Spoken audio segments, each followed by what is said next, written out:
الرحمن الرحیم قال اللہ عز وجل اعوذ باللہ من الشیطان الرجیم بسم اللہ الرحمن الرحیم وَإِذَا قِيلَ لَهُمْ آمِنُوا كَمَا آمَنَ النَّاسُ قَالُوا أَنُؤْمِنُ كَمَا آمَنَ السُّفَهَاءُ أَلَا إِنَّهُمْ هُمُ السُّفَهَاءُ وَلَكِنْ لَا يَعْلَمُونَ صدق اللہ العظیم۔ اللہم صلی علی سیدنا و مولانا محمد وبارک وسلم تسلیما کثیرا کثیرا۔ محترم سامعین، قرآن کریم کی آیت کریمہ تلاوت کی ہے، سورہ بقرہ کی آیت نمبر 13 ہے۔ اس آیت کے اندر اللہ تبارک و تعالی نے منافقین سے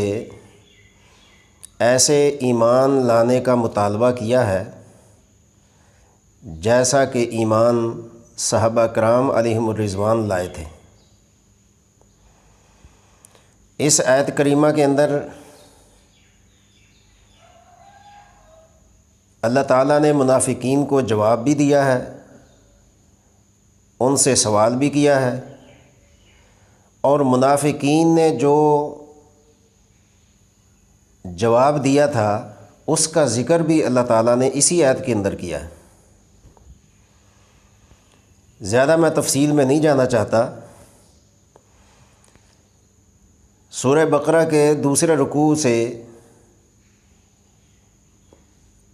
منافقین کی جو خصلتیں تھیں، جو عادتیں تھیں، اللہ تعالیٰ ان کا ذکر فرما رہے ہیں، اور جو میں نے آیت کریمہ تلاوت کی ہے یہاں سے منافقین کے تیسرے گروہ کا ذکر کیا جا رہا ہے، کیونکہ منافقین کی بہت ساری شکلیں تھیں اور بہت سارے درجات تھے ان کے، جو قرآن کریم کے اسی رکوع میں اللہ تعالیٰ نے ذکر کیے ہیں۔ چونکہ منافق اس کو کہا جاتا ہے جو زبان سے اور کہے دل میں اس کے کچھ اور ہو، یعنی اوپر سے اور اندر سے اور۔ جو زبان سے کہتا ہے وہ دل سے نہیں کہتا، اور جو دل سے کہتا ہے وہ زبان سے نہیں کہتا۔ تو منافقین کی یہی چال بازی تھی صحابہ کرام علیہم الرضوان کے دور میں۔ نبی رحمت صلی اللہ علیہ وسلم چونکہ آپ تو رحمت للعالمین ہیں، آپ تو ہر انسان کو دوزخ سے بچانے کے لیے دنیا میں تشریف لائے، اور آپ کو اپنے ہر امتی کی ہمدردی آپ کے دل میں ہے، تو آپ تو صرف آخرت کی فکر کو سمجھتے ہوئے دوزخ سے بچانے کے لیے ہر ایک امتی کو دعوت دیتے تھے مسلمان ہونے کی۔ اس میں کچھ ایسے مسلمان ہوتے تھے جو دل و جان سے آپ پر فدا ہوتے، لیکن یہ جو منافقین تھے ان کا طور طریقہ جو تھا وہ اس قسم کا تھا کہ مسلمانوں سے بھی فائدے لیے جائیں اور کفار سے بھی فائدے لیے جائیں۔ تو یہاں میں جو بات سمجھانا چاہتا ہوں کہ اللہ تعالیٰ نے ان کو اس طرح کا ایمان لانے کے لیے ارشاد فرمایا کہ جیسا کہ صحابہ کرام یعنی نبی کریم صلی اللہ علیہ وسلم کے جو جانسار ہیں، مخلص صحابہ کرام ہیں، اعلیٰ ترین صحابہ کرام ہیں، جو دل و جان سے ایمان قبول کرتے ہیں یا کر چکے ہیں، ان کی طرح آپ بھی ایمان لے کے آؤ۔ تو جب اللہ تعالیٰ نے ان کو فرمایا کہ ان کی طرح کا ایمان لاؤ، تو ان کا جواب کیا تھا؟ وہ میں اپنی طرف سے نہیں بلکہ قرآن کی زبان میں یا قرآن نے جو جواب پیش کیا ہے وہی جواب آپ کے سامنے پیش کرنا چاہتا ہوں، تاکہ آپ اگر اپنے طور پر سورہ بقرہ کو ابتدا سے کھولیں اور اس کی آیت نمبر 13 نکال کر اس کی تفسیر کو پڑھیں، آپ کو سمجھ آ جائے کہ یہی اللہ تعالیٰ نے جو ان کو ایمان لانے کی دعوت دی تھی اس کا جواب انہوں نے کس شکل میں دیا ہے۔ تو اللہ تعالیٰ فرماتے ہیں کہ وَإِذَا قِيلَ لَهُمْ آمِنُوا كَمَا آمَنَ النَّاسُ، اے منافقین تم ایمان لاؤ جیسا کہ ایمان یہ صحابہ کرام لائے ہیں، ان کی طرح ایمان لاؤ۔ اور یہاں ہر مفسر نے اس آیت سے یہی مراد لیا ہے کہ جیسے صحابہ کرام نے ایمان لایا ہے اسی طرح کا تم ایمان لاؤ، یعنی تمہارا ایمان تو اوپر سے اور ہے اندر سے اور ہے، اوپر سے ایماندار ہونے کا دعویٰ کرتے ہو، دل میں بغض اور کفر اور نفاق رکھتے ہو۔ تو جب اللہ تعالیٰ نے ان کو کہا کہ ایمان لاؤ ان کی طرح، تو انہوں نے کیا کہا کہ قالوا انؤمن کما آمن السفہاء، کہ کیا ہم ایسا ایمان لائیں جیسا کہ یہ نعوذ باللہ بیوقوف لوگ ایمان لے کے آئے ہیں۔ یہاں ان کے کفر کو اللہ تعالیٰ نے واضح کر دیا کہ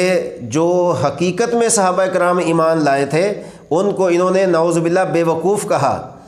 تو جب ان کو بیوقوف کہا تو اللہ تعالیٰ کی غیرت نے گوارا نہیں کیا، اللہ نے برداشت نہیں کیا، اللہ نے فوراً اسی آیت کے دوسرے حصے میں ان کو جواب دیا کہ خبردار، الا خبردار کے لیے آتا ہے، انہم ہم السفہاء، ارے بے وقوفو، جو تم ایمان والوں کو بے وقوف کہہ رہے ہو، حقیقت میں تو تم خود بے وقوف ہو، لیکن اس بے وقوفی کو جانتے نہیں ہو، وَلَٰكِن لَا يَعْلَمُونَ، اس کو تم جانتے نہیں ہو، نقصان اپنا کر رہے ہو پھر بھی نہیں جانتے، اپنے آپ کو دوزخ کا ایندھن بنا رہے ہو لیکن جانتے نہیں ہو، صحابہ کو برا بھلا کہہ کر اپنے ایمان کی بربادی کر رہے ہو لیکن جانتے نہیں ہو۔ یہاں تک تو اس آیت کا مطلب تھا۔ اگر میں اس آیت سے پہلے جو آیات ہیں ان کی طرف جاؤں تو نشست طویل ہو جائے گی، لیکن اتنا صرف کہتا ہوں کہ یہ منافقین تھے جن کے بارے میں اللہ نے فرمایا فی قلوبہم مرض فزادہم اللہ مرضا، ان کے دل کے اندر مرض تھا، دل کے اندر کفر تھا، دل کے اندر نفاق تھا، دل کے اندر کینہ تھا، دل کے اندر حسد تھا، دل کے اندر بغض تھا، جس کی وجہ سے صحابہ کرام کی طرح ایمان نہیں لے کر آئے۔ میں یہاں یہ کہتا ہوں کہ یہ آیت صرف نبی اکرم صلی اللہ علیہ وسلم کے دور تک محدود نہیں تھی کہ اس وقت جو ایمان نہیں لائے تو ان کو مخاطب کیا گیا، نہیں، یہ آیت قیامت تک آنے والوں کے منافقین کے لیے اللہ تعالیٰ نے قرآن کا حصہ بنائی ہے۔ قیامت تک جو ایسے لوگ ایسی حرکت کریں گے، صحابہ کو برا بھلا کہیں گے، صحابہ کی شان میں گستاخی کریں گے، صحابہ جیسے ایمان کو ایمان نہیں کہیں گے اور صحابہ کو اپنا معیار نہیں سمجھیں گے، صحابہ کو اپنا پیشوا نہیں سمجھیں گے، صحابہ کو اپنا آئیڈیل نہیں بنائیں گے، وہ سارے کے سارے قیامت تک اگر وہی نفاق ان کے دل میں ہے تو ان کا ایمان قابل قبول نہیں ہے۔ آج میں کئی مجلسیں محفلیں سنتا ہوں کہ جس کے اندر یہ کہا جاتا ہے کہ ابو بکر عمر کی طرح ایمان لے کے آئیں، یا ان کی طرح ہم ایمان لائیں، یا فلاں فلاں کی طرح ایمان لائیں۔ یہ فلاں فلاں کو تم کس لفظ سے پکار رہے ہو؟ تم اپنے ایمان کی خیر مناؤ، ان کے ایمان کی گواہی تو اللہ اور اللہ کا رسول اور خود قرآن دے رہا ہے، تمہارے ایمان کی گواہی کون دے گا؟ تم کس درجے کے مومن ہو؟ تم کس درجے کے ایماندار ہو؟ تم کس درجے کے گویا کے عاشق ہو؟ اگر تمہارا ایمان صحابہ کے ایمان کے مطابق نہیں ہوگا تو لاکھ تم مومن ہونے کا دعویٰ کرو، لاکھ تم مجلسیں کرو، لاکھ تم عزاداریاں کرو، لاکھ تم حسین اور حسن اور حضرت علی کا نام لو، تمہارا ایمان کسی کھاتے میں نہیں جائے گا جب تک کہ ان کے ایمان کے مطابق تمہارا ایمان نہیں ہوگا۔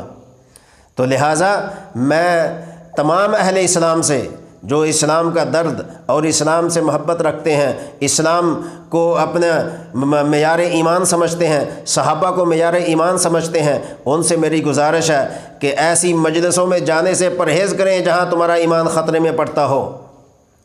لیکن جو کہنے والے ہیں ان کو بھی اپنی زبان کو احتیاط کے ساتھ استعمال کرنا چاہیے۔ سارے برے نہیں ہوتے، لیکن جو برا کہہ رہے ہیں وہ خود برے ہیں، اس لیے کہ اللہ نے فیصلہ کر دیا ہے۔ رسول اللہ صلی اللہ علیہ وسلم کے جو 4 خلیفے ہیں، حضرت ابو بکر رضی اللہ تعالیٰ عنہ سے لے کر حضرت علی کرم اللہ تعالیٰ وجہ تک، ابن عساکر بڑے مشہور اور بڑے مضبوط ترین مورخ گزرے ہیں، انہوں نے اسی آیت کے ضمن میں لکھا ہے کہ جس طرح اللہ تعالیٰ نے فرمایا کہ ان کی طرح ایمان لاؤ جیسا کہ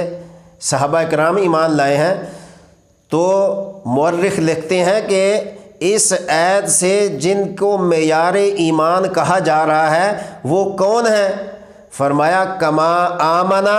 ابو بکر و عمر و عثمان و علی، کہ اے لوگو، اے منافقین، تم ایسا ایمان لاؤ جیسا ایمان حضرت ابو بکر لے کے آئے ہیں، حضرت عمر لے کے آئے ہیں، حضرت عثمان اور حضرت علی ایمان لے کر آئے ہیں، ایسا ایمان لے کے آؤ۔ جب تک تم ان جیسا ایمان نہیں لاؤ گے تب تک تمہارا ایمان قابل قبول اور قابل معیار نہیں ہوگا۔ تو ایمان کا معیار کن کو کہا گیا؟ خلافت راشدہ کو۔ ایمان کا معیار کس کو کہا گیا؟ خلفائے راشدین کو۔ آئیڈیل کس کو کہا گیا؟ خلفائے راشدین کو۔ اور تم کہتے ہو کہ وہ ہمارے لیے آئیڈیل نہیں ہے۔ وہ تمہارے لیے آئیڈیل نہیں ہے تو نہ ہو، تم جاؤ جہنم میں، لیکن ان کو برا کہنے کی اجازت تمہیں کس نے دی ہے؟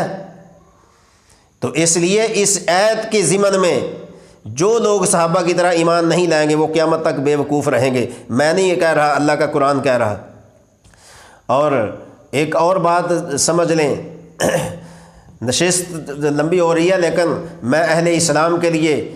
بہت نایاب اور قیمتی بات کہنے لگا ہوں کہ جو لوگ یہ کہتے ہیں کہ وہ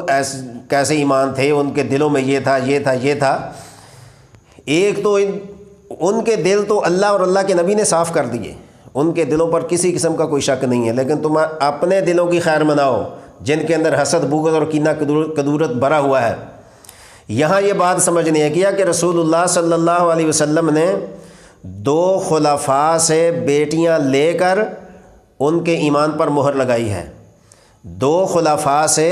بیٹیاں لے کر، یعنی اپنے نکاح میں لے کر ان پر ایمان کی مہر لگائی ہے، اور 2 خلفاء کو بیٹیاں دے کر ان کے ایمان پر مہر لگائی ہے۔ حضرت ابو بکر رضی اللہ تعالیٰ عنہ کی صاحبزادی ام المومنین عائشہ صدیقہ سلام اللہ علیہا اللہ کے نبی کے نکاح میں ہے۔ حضرت عمر رضی اللہ تعالیٰ عنہ کی صاحبزادی اللہ کے نبی کے نکاح میں ہے، اور رسول اللہ صلی اللہ علیہ وسلم نے حضرت عثمان غنی کو یکے بعد دیگرے 2 صاحبزادیاں دے کر ان کے ایمان کی گواہی دی ہے۔ حضرت علی کرم اللہ تعالیٰ وجہہ کو حضرت فاطمہ دے کر ان کے ایمان کی گواہی دی ہے۔ وہ تو بیٹیاں دے کر اور کوئی بیٹیاں لے کر اللہ کے نبی کے مقرب ہیں، لیکن تم جو کہہ رہے ہو تمہیں اس کا کیا اجر ملے گا؟